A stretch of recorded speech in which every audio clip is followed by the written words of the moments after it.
Otherwise, I don't see any future for the United States in that part of the world if it does not side with the populations. Jason Brownlee, you speak in your letter about an opportunity at this point for a change in US policy towards Egypt. What if that opportunity's already gone?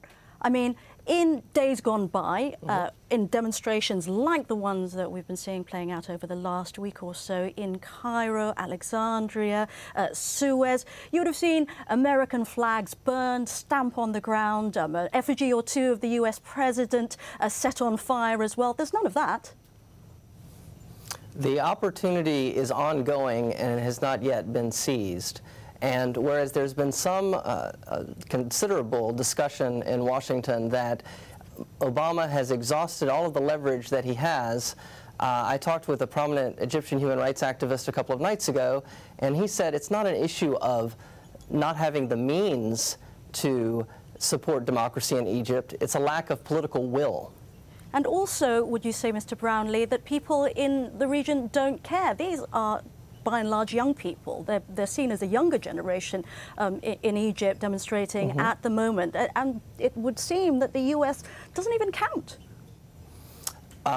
Well, indeed, following the tweets of some of those young demonstrators, there's a lot of, I just say, outrage that the US administration has not come out more full-throatedly in support of democracy in Egypt. Turning now to Diane Singerman, can I ask you why you think the response has been so slow of the Obama administration? I mean, there were opportunities, I'm sure, earlier on that they could have taken a more dramatic statement against what was going on. Why can't America embrace a revolt that would seem to embody the values it espouses in the documents that are so close to the American heart, American identity, the Bill of Rights, the Constitution, etc., etc.? Absolutely. I think they're listening to the wrong voices. I think they're listening to the wrong voices in Washington, and I think they're listening to, they have a long-standing relationship with the Mubarak government and with the military. And I think it's absolutely important that the United States step out now and step up. And on the one hand, we do have some leverage. We have economic aid, we have military aid, we have all sorts of relationships with those in power. And it's absolutely critical that the United States come forward with a policy that supports the transition. I think that one of the biggest problems is that the United States has bought this whole narrative of how stability in the Middle East is so important. And President Mubarak has spoke about chaos and looting and destruction in the streets, when in fact his own government is initiating violence against the peaceful protesters. And stability is it's a very vulnerable concept. Stability has been shown in the Middle East to be very vulnerable.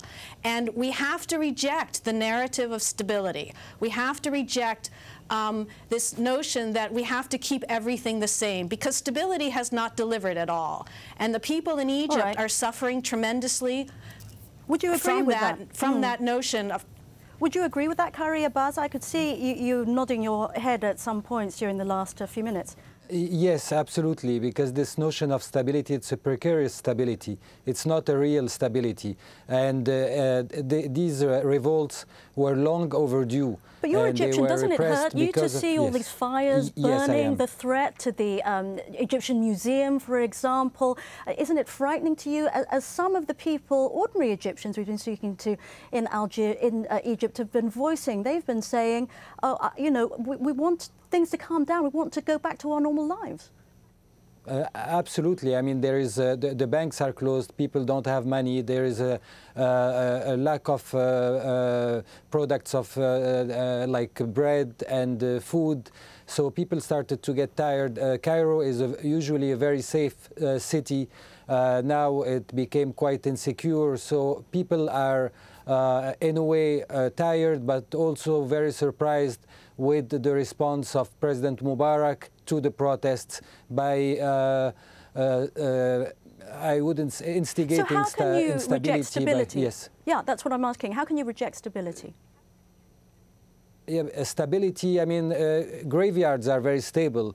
If it's a fake stability by force and by oppression, then it can explode anytime. The real stability, it's when people are involved in their government. We have seen in these protests Egyptians cleaning the streets, and Cairo is not a very clean city usually, but they were cleaning the street because they felt it was theirs for once, and they were reclaiming what was theirs. So this is stability, when Egyptians will be empowered and take things in their own hands.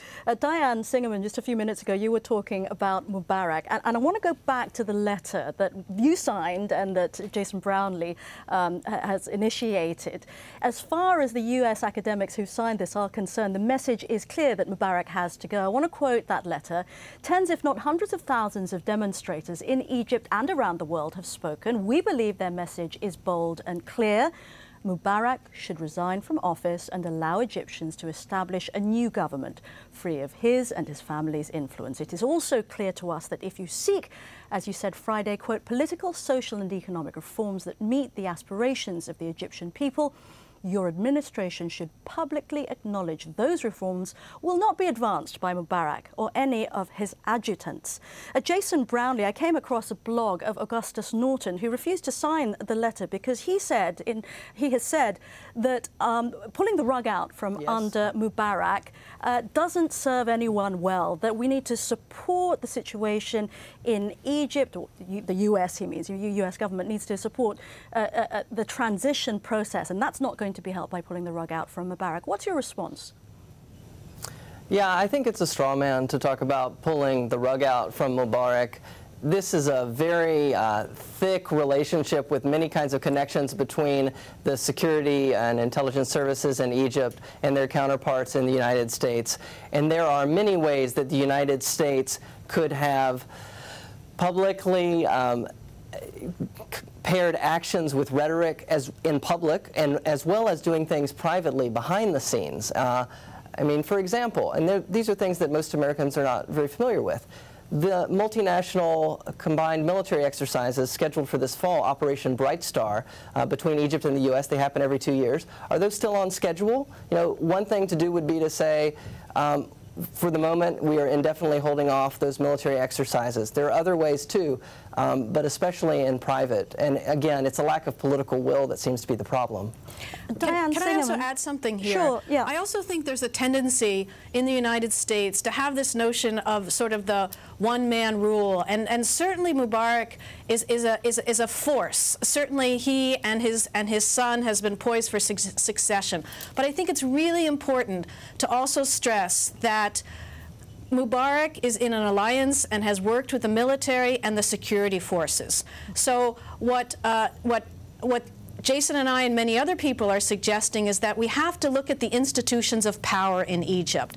We, as the protesters are saying, we need to constrain the executive. We need the rule of law. Foremost, we need the end of emergency law. And it's very interesting that yesterday in Algeria, the president said that he was going to stop emergency law. Those are the concrete things that are in the hands of Egyptian politicians who know what to do with the Constitution. Isn't there a larger regional reason for the continuing support for the military in Egypt? And that is, of course, the situation with Israel, the closeness of the US-Israeli relationship.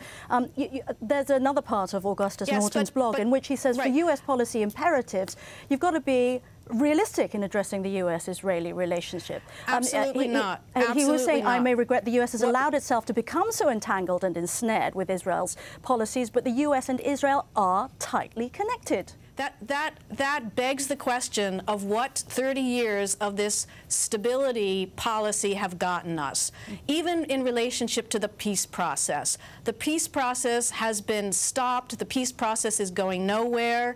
If you do not give people the right to choose their government, to regulate their government, to deliberate about what their government should do, the uprising in Egypt, the uprising in Tunisia, the uprisings in Yemen are an exact consequence of this policy of just supporting a security state. And so that is not good. What we need to talk about is governance.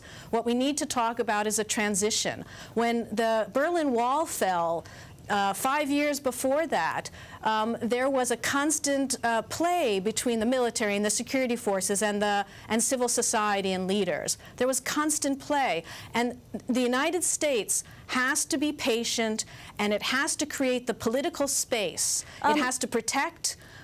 Right. Sorry, go ahead. I want to take this to Khairi Abaza. You know, the reality of